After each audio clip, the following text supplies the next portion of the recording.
visto na mídia que dois casos em Campinas e um caso agora em São Paulo de problemas durante a ressonância magnética. Esse caso de São Paulo aconteceu num hospital diferente, os outros dois eram em Campinas, e a pessoa está na UTI. Hoje vamos falar sobre ressonância magnética. Dr. Fernando Porala, que é médico e diretor do Abraco Imaging Brasil. Seja muito bem-vindo. Prazer em tê-lo aqui, viu? Eu acho que o mais importante é a gente entender o que é a ressonância magnética e em que momentos na ressonância se usa o contraste. Eu acho que você de casa vai aprender bastante com esse nosso bate-papo. Mas a nossa equipe de jornalismo da TV Gazeta fez uma matéria sobre o que aconteceu lá no Hospital Veracruz, que alguns pacientes vieram a falecer, 3 pacientes, e mais esse caso agora aqui em São Paulo. Vamos ver se a gente consegue agora resumir bem os problemas que aconteceram durante a ressonância magnética. Veja aí. O caso aconteceu no Hospital Veracruz, um dos mais tradicionais da cidade. A suspeita de que o contraste, substância usada durante os exames, tenha provocado as reações que levaram às mortes.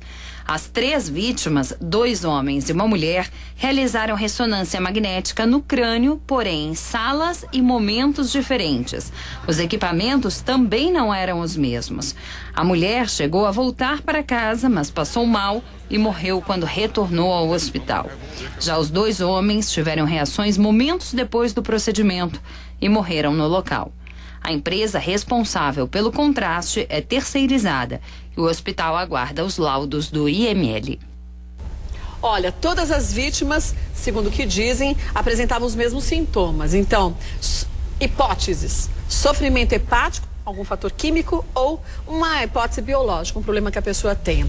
Doutor, antes de mais nada, a ressonância magnética pode trazer algum problema à vida das pessoas? Ou não? Quer dizer, esses são casos isolados, devem ser analisados dessa forma? Esses são casos isolados que devem ser analisados com muita parcialidade. A ressonância magnética é um método muito eficiente para a produção de imagem e um dos métodos mais seguros que existe em imaginologia para se produzir imagens do corpo. E ele realmente é bastante inócuo para o corpo. O paciente entra dentro de um grande magneto para fazer esse exame, não recebe radiação ionizante. Não tem radiação ionizante. Não é da mesma forma que na tomografia computadorizada. E o paciente realmente vai receber o meio de contraste quando, naquele exame sem contraste, ainda vieram algumas dúvidas diagnósticas. Mas o contraste é usado há muitos anos. Isso, meios de contraste existem já desde o final dos anos 80. Já há mais de 25 anos existem meios de contraste em todo o mercado mundial. Ele é utilizado em grandes quantidades em todo o mundo e é um dos meios de contrastes mais seguros que existem em métodos de imagem. Quer dizer, as pessoas que estão com os exames de ressonância magnética agendados, e a gente sabe que muitas vezes pelo Sistema Público de Saúde se consegue agendar um exame desse só para daqui muito tempo. Na sua opinião, devem fazer o exame? Devem fazer o exame. Essas pessoas não devem ficar preocupadas, elas devem perguntar para o corpo médico quais seriam os problemas que elas poderiam ter para não fazer esse exame. Elas vão ser informadas a respeito de como se dá o exame e elas podem fazer isso tranquilamente, que as equipes médicas como desse hospital em Campinas são normalmente muito gabaritadas, muito boas e sabem o que fazer também nas emergências. A gente sabe como é complicado quando aparecem casos assim.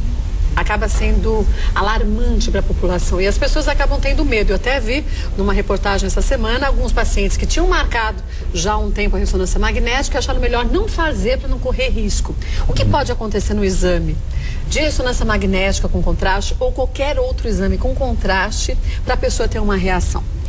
Meios de contraste na tomografia computadorizada são meios de contraste à base de iodo, na ressonância magnética meios de contraste à base de gadolínio.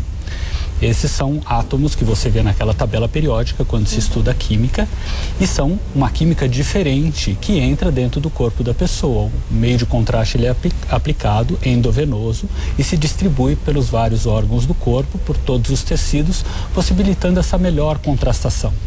Uma pessoa diferente da outra pode ter uma maior sensibilidade a um determinado meio de contraste que a outra. Meios de contraste podem apresentar, então, reações ou eventos adversos leves, moderados ou graves. A maioria deles são eventos moderados leves, como uma pequena náusea, um calor local, uma sudorese. É claro, pode aparecer uma taquicardia quando o coração bate um pouco mais rápido, que seria já um efeito que está indo para uma reação adversa moderada, mas uma reação adversa grave, como por exemplo uma parada cardíaca, é um caso de 0,03%. É um fato muito pequeno. E na ressonância magnética, os meios de contraste são tão seguros que os casos de morte acontecem, como se vê na literatura médica mundial, em 1 para 1 milhão. 1 para 1 milhão é algo muito distante. Então, é muito estranho nós termos, como aconteceu em Campinas, 3 casos acontecendo simultaneamente. É claro que é difícil, gente, a gente tentar adivinhar o que está acontecendo ali, mesmo porque existem peritos médicos analisando tudo para a gente conseguir ter certeza, porque é muito complicado a gente tentar adivinhar o que pode estar acontecendo, que uma vez que a gente tenta adivinhar algo, a gente já pode acabar meio que taxando tanto o hospital como os profissionais que estavam ali fazendo as ressonâncias como sendo os culpados, ou então a própria empresa que faz o contraste. Então eu acho que os meios de comunicação têm que tomar muito cuidado na hora que cada um for falar o que acha que pode ter acontecido, porque a gente já teve experiências no passado que não foram agradáveis quando a gente julgou as empresas e as pessoas previamente, né? Mesmo porque, nesse caso em Campinas, parece que meios de contrastes diferentes foram utilizados em salas de exames diferentes. Quer dizer, não é nem a mesma máquina. Nem a mesma máquina, nem a mesma marca de contraste. Então, parece que o meio de contraste, nesse caso, não é o que causou as mortes. Gente, eu não sei, porque eu não conhecia as pessoas que faleceram, eu também não sou médica, mas quando muitas vezes a gente vai ao médico, ou a gente vai agendar um exame, seja ele qual for, sempre a gente responde um questionário, e nem sempre as pessoas são 100% francas. Por quê? Não é por maldade, mas a gente não imagina que, por exemplo, eu tomo um determinado remédio para sinusite, que esse remédio algo vai ter a ver com o contraste que vai ser colocado. Só que quimicamente pode acontecer ali algo que... Interações químicas que podem prejudicar ou até matar. Então é importante a gente sempre relatar tudo que se faz e as alergias todas que a gente tem antes de se fazer um exame, né, Claro, doutor? mesmo que sejam alergias que a pessoa apresenta, alergias alimentares, por exemplo, a pessoa fala, eu sou alérgico a frutos do mar. Ela pode fazer o exame de ressonância. O exame de ressonância não usa um meio de contraste que possa interagir com essa alergia que essa pessoa viesse a ter. Na tomografia computadorizada, talvez existisse um risco maior, porque trabalha com meios de contraste iodado.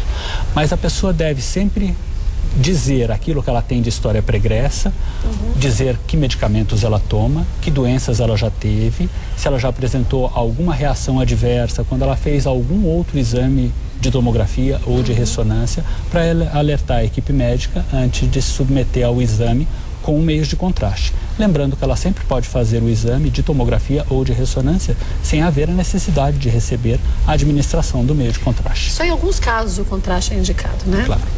Olha, e é bom, gente, só a gente salientar do seguinte, que a gente tem que aproveitar sempre para esclarecer as nossas dúvidas e conversar abertamente com o médico. Na hora que ele te pedir um exame, não só no caso da ressonância, pergunte. Quais são os riscos? O porquê que eu tenho que fazer esse exame?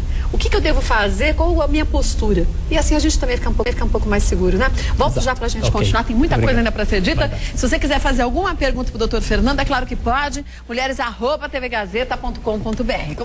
Deixa eu voltar aqui com o Dr. Fernando. Estamos falando hoje sobre a ressonância magnética e principalmente quais são os casos que as pessoas não podem fazer um exame como este. Quem tem marca-passo pode ou não, Dr. Fernando? Essa é a única contraindicação absoluta para a ressonância magnética. Se você tem um marca-passo, você não deve entrar na sala do grande magneto, porque o grande magneto desestabiliza o passo do marca-passo. Quer dizer, então, tanto tempo se leva para conseguir organizar e equilibrar o corpo com o marca-passo, a pessoa entra nessa sala, acaba desregulando Da mesma forma, você pode perder a agenda do teu celular, você pode ter o teu cartão de crédito desmagnetizado, porque ali é um grande magneto, como o grande magneto do nosso planeta, do planeta Terra. Por isso, é uma coisa inócua para o corpo. Mas para coisas eletroeletrônicas como um marca-passo, não é indicado. Havia uma telespectadora nossa diz o seguinte, ela disse que é claustrofóbica. Se ela tem alguma contraindicação ou se pode tomar, por indicação médica, algo que faça com que ela fique mais tranquila nessa hora para fazer a ressonância magnética. Com certeza. A claustrofobia não é uma contraindicação por causa da saúde da pessoa, e sim pelo psicológico. Então essa pessoa vai poder ser sedada, ela pode entrar para fazer o exame, inclusive sob sedação. Isso não seria um problema. Mas é engraçado, não sei se é essa palavra certa, né? Mas as pessoas acham que quando se entra na máquina para fazer a ressonância, que te dá aflição.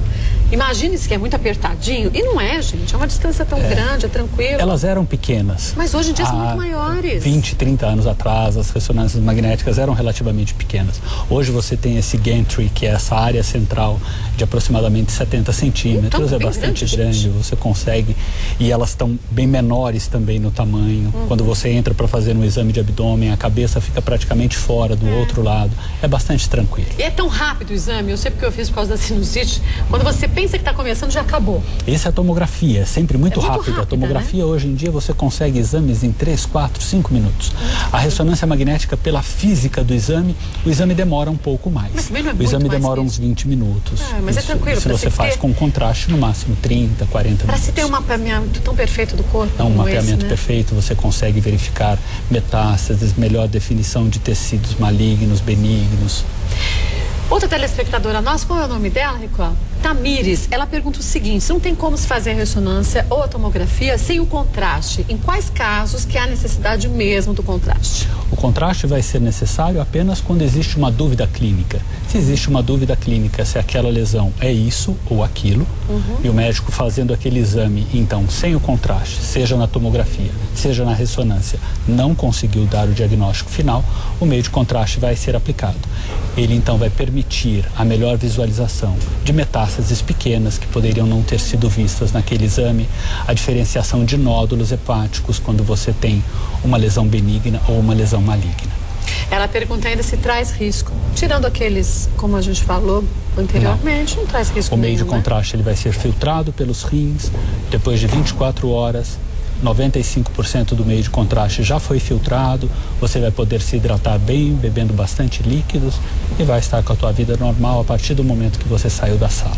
Olha, é bom a gente lembrar, gente, que a gente não pode se alarmar quando a gente vê alguns casos, principalmente quando são casos que a gente está vendo que está sendo feita uma investigação para se saber direitinho quais foram os problemas, sendo que, lembrando que o doutor Fernando falou muito bem, eram, pelo menos em Campinas, no Hospital de Campinas, 2 salas diferentes foram feitas a ressonância, com 2 marcas diferentes de contraste, então não se dá nem para falar, era uma marca só de contraste. O que aconteceu para causar essas mortes, e também aqui em São Paulo, que a gente tem um paciente na UTI, vai ser descoberto. Até lá, a indicação como médico que as pessoas façam seus exames. Podem fazer tranquilamente.